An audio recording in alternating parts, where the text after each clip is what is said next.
काली शक्तियाँ। शाम का वक्त। रामदास अपना सामान लिए एक आदमी के साथ घर से कहीं बाहर निकल चुके थे।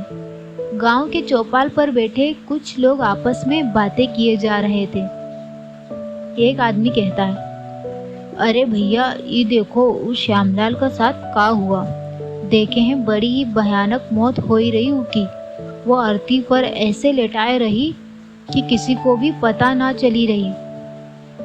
वही पास में विनोद भी था, जो अपने किसी काम से गांव में आया था, लेकिन चौपाल पर बैठे लोगों को बातें करता सुन वही खड़ा होकर सुनने लग जाता है। तभी दूसरा आदमी कहता है, अरे हाँ, हम देखे रही कैसन पड़ा रहे अपने घर में।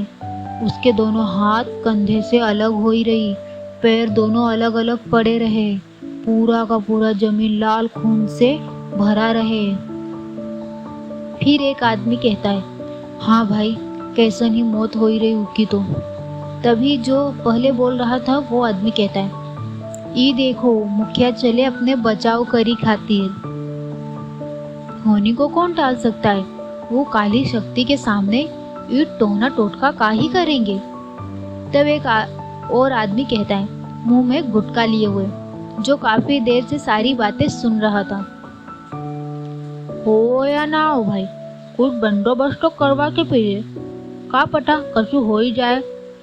और हमने सुना है ये जो करवाने जाते हैं हमें जो भी लागत है वो देना पड़त है, मतलब कि जो भी बड़ी मांगत है वो दे ही के पड़ी।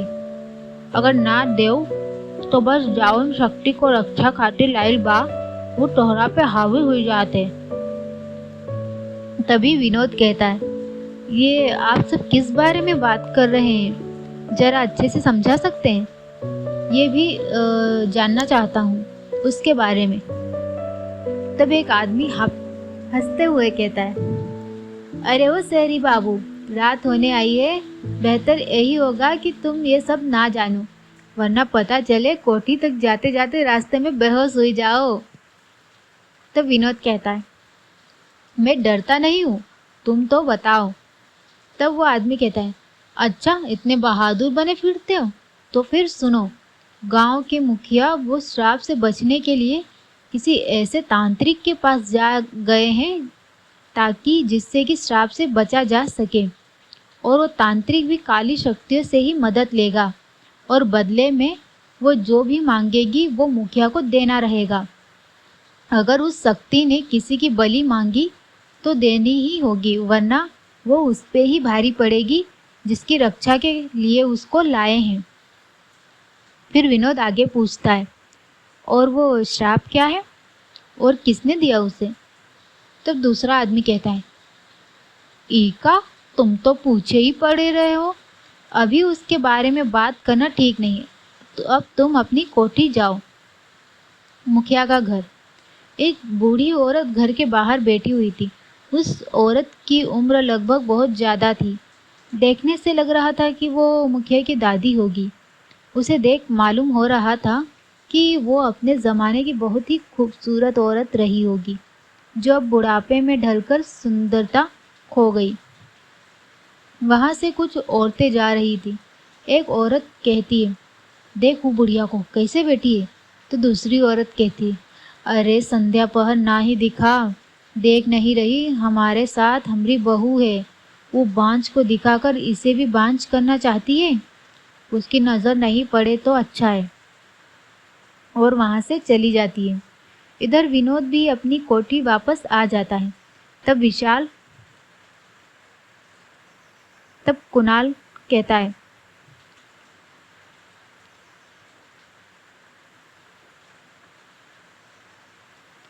अबे कहाँ चला गया था तू? हम सब कब से तुझे ढूंढ रहे हैं, और ऊपर से ये गांव का नेटवर्क कितना प्रॉब्लम है यहाँ। तब विनोद कहता है, अरे कहीं नहीं, बस गांव देखने गया था। शहर में ये सब कहाँ होता है, काम की भागदौड़ से किसी को फुर्सत ही नहीं होती। जिंदगी तो यहाँ गांव में है, कितनी शांति होती है।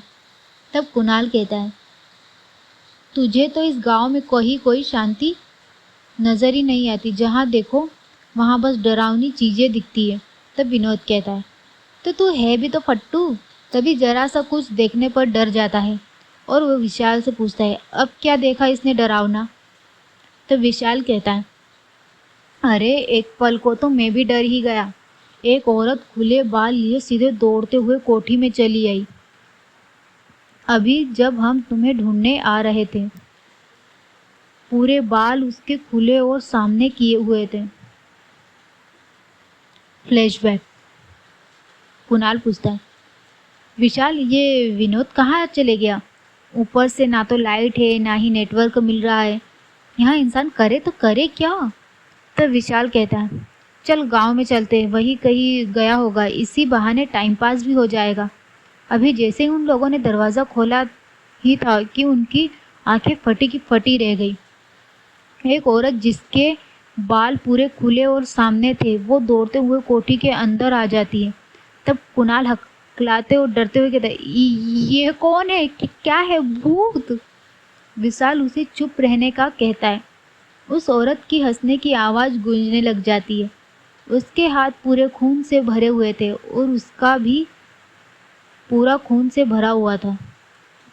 वह हंसते हुए हाथ में जो मांस था, जो शायद मुर्गे का था, उसे कच्चा ही खा रही थी।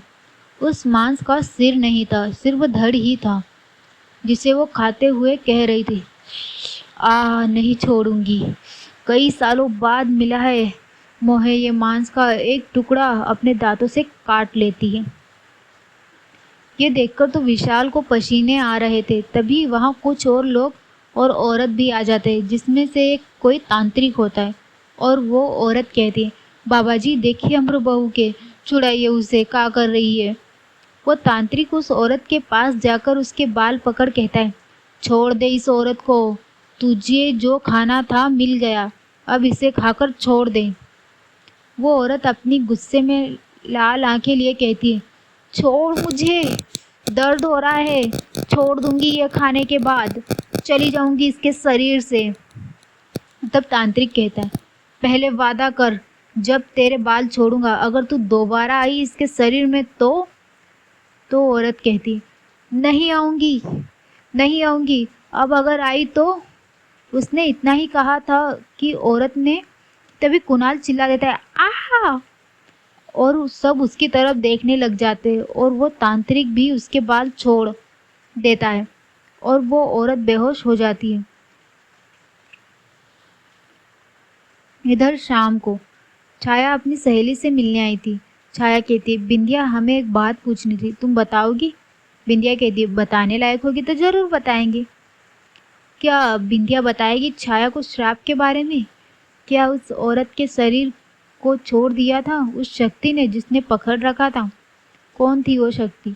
जानने के लिए बने रहे श्राप एक ब्राह्मण का। मिलते हैं अगले एपिसोड में, तब तक के लिए आप